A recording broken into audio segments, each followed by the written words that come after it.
A diplomatic reset is underway between India and Canada.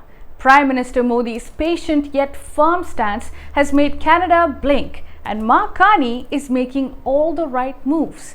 With Trudeau out of the picture and Khalistani influence marginalised, this icy diplomatic front has finally warmed up, making for a highly memorable G7 summit. So what is really happening? What transpired between Prime Minister Modi and Mark Carney at the G7 summit? And what does this mean for India-Canada ties? This is Shubhangi Sharma and you're watching Finepoint. Let's dive in.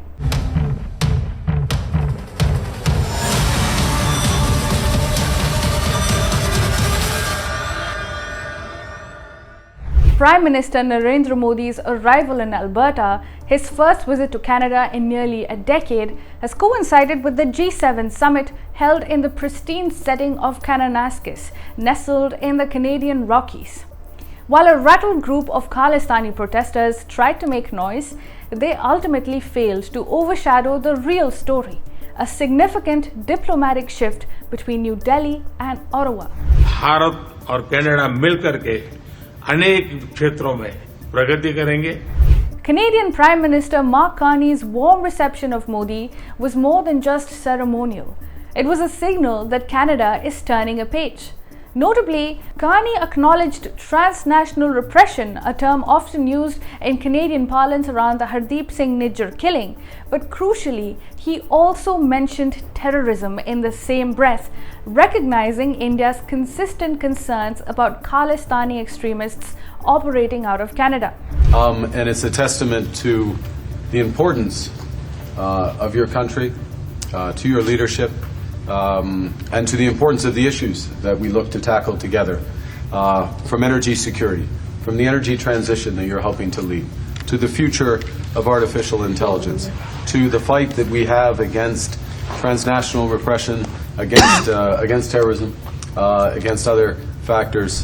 While answering a question about the Nijjar case, Carney treaded cautiously, saying that a judicial process was underway and he needed to be careful of making further comments. This marks a dramatic shift from the Trudeau era, where extreme and theatrical rhetoric was deployed for narrow publicity and political gains.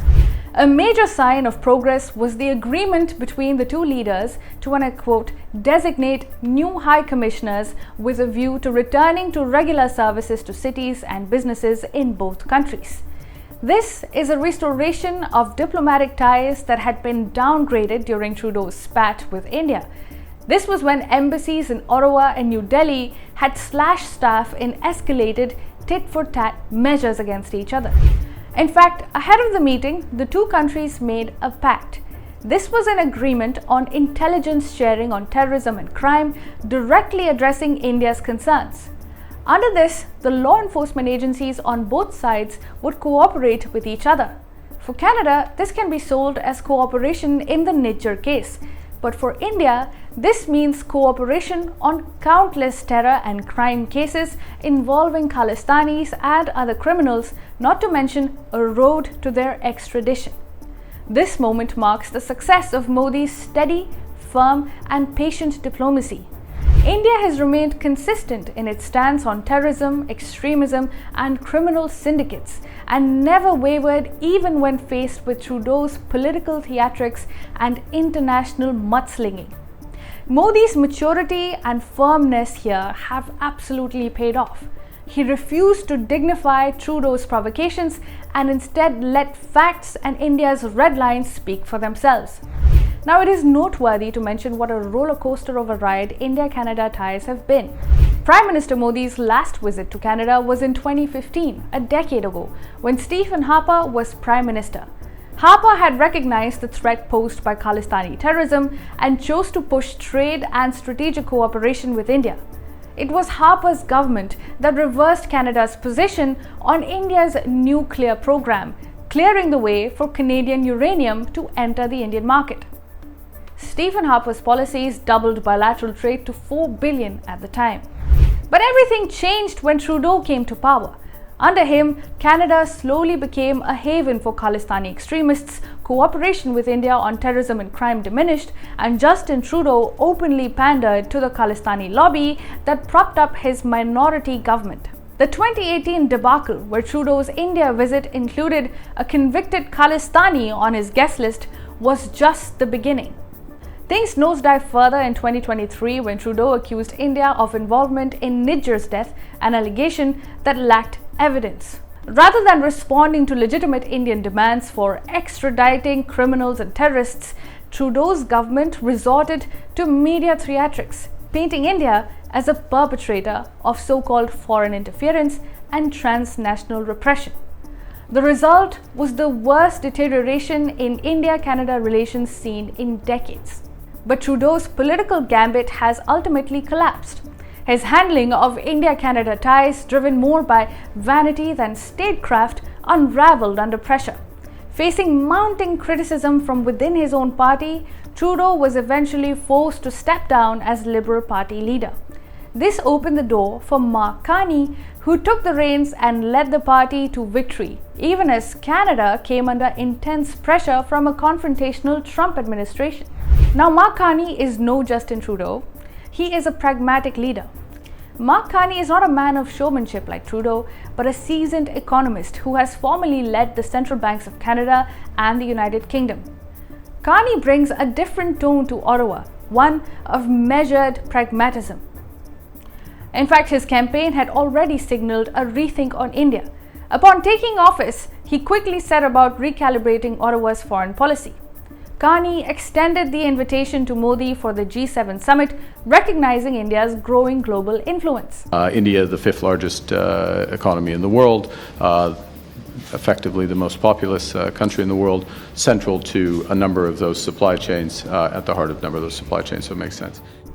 While the invitation was unusually delayed, it was finally issued and accepted, likely the result of intense back-channel negotiations. The delay in Modi's G7 invitation obviously was going to raise eyebrows. For a moment, it appeared that Canada might break with 5 years of tradition by excluding India. But G7 partners are believed to have pressured Carney to ensure Modi's presence.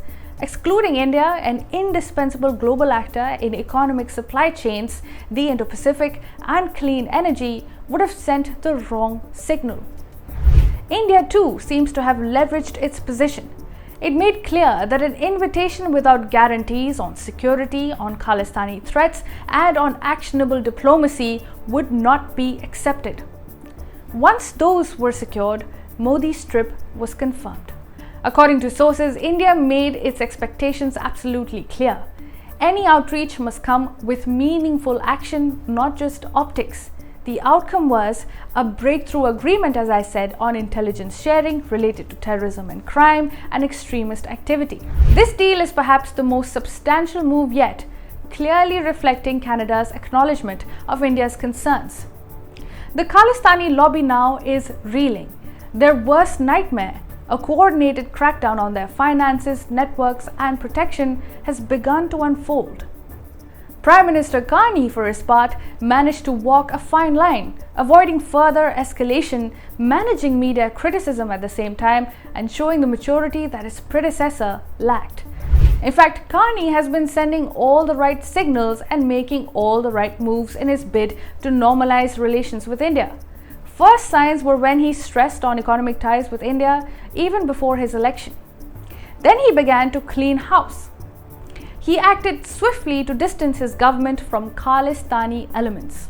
Jagmeet Singh, the loudest voice of Khalistani politics in Canada, lost his seat. His party, the NDP, suffered a historic defeat, losing its official status. With this, the Khalistani lobby in Parliament lost critical leverage. Instead of dancing to the tunes of this lot, Carney appointed 4 Indian origin ministers, none aligned with Khalistani politics. This was the second major signal. Anita Anand, who has never aligned with Khalistanis, was appointed as foreign minister. Maninder Sidhu, Ruby Sahota, and Randeep Sarai have also taken on strategic roles and all represent a more moderate, cooperative tone with India. Meanwhile, just ahead of Modi's visit, Canada made headlines with its largest ever drug seizure. 479 kilograms of cocaine worth nearly $48 million. The operation uncovered ties between the arrested Indian origin individuals and both Mexican cartels and US-based distributors. Investigators have found that the drug money was being funneled into anti-India activities, including funding for Khalistani protests, referendums, and weapons procurement.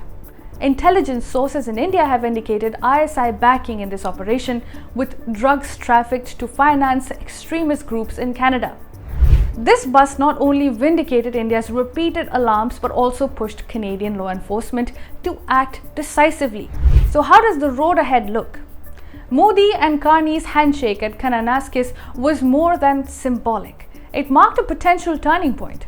Carney emphasized the importance of the India-Canada relationship not just in counter-terrorism but across the board. Economic growth, energy transition, critical minerals, supply chains, and Indo-Pacific stability. There is massive untapped potential here.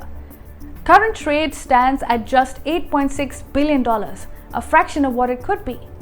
With Trump's tariffs on Canadian exports and his casual calls for Canada's annexation, India presents a crucial opportunity for diversification.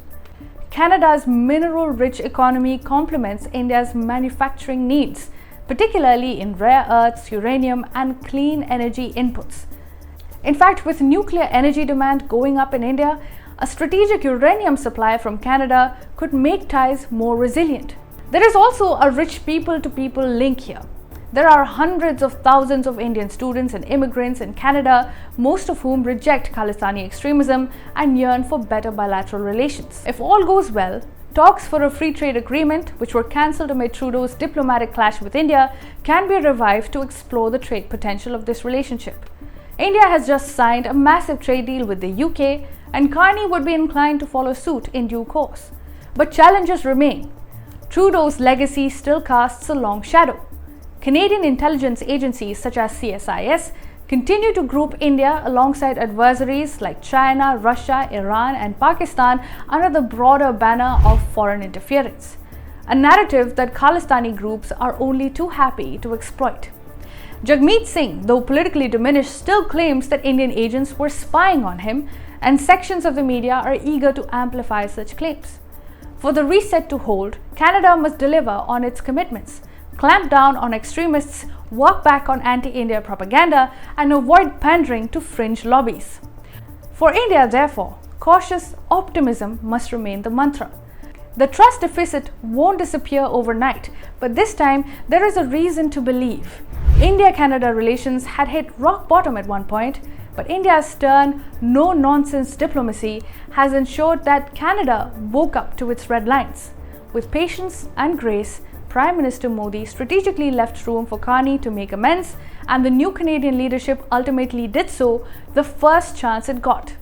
Now that both sides are speaking a common language on security, mutual respect, and economic partnership, the G7 summit looks like it may well be remembered not just for its multilateral agenda, but for marking the moment when two democracies, once adrift, found a reason to reconnect and reconcile. On this note, we can confidently state that the Khalistani veto on India-Canada relations is dead for now. It only remains to be seen if Canada can live up on its promises.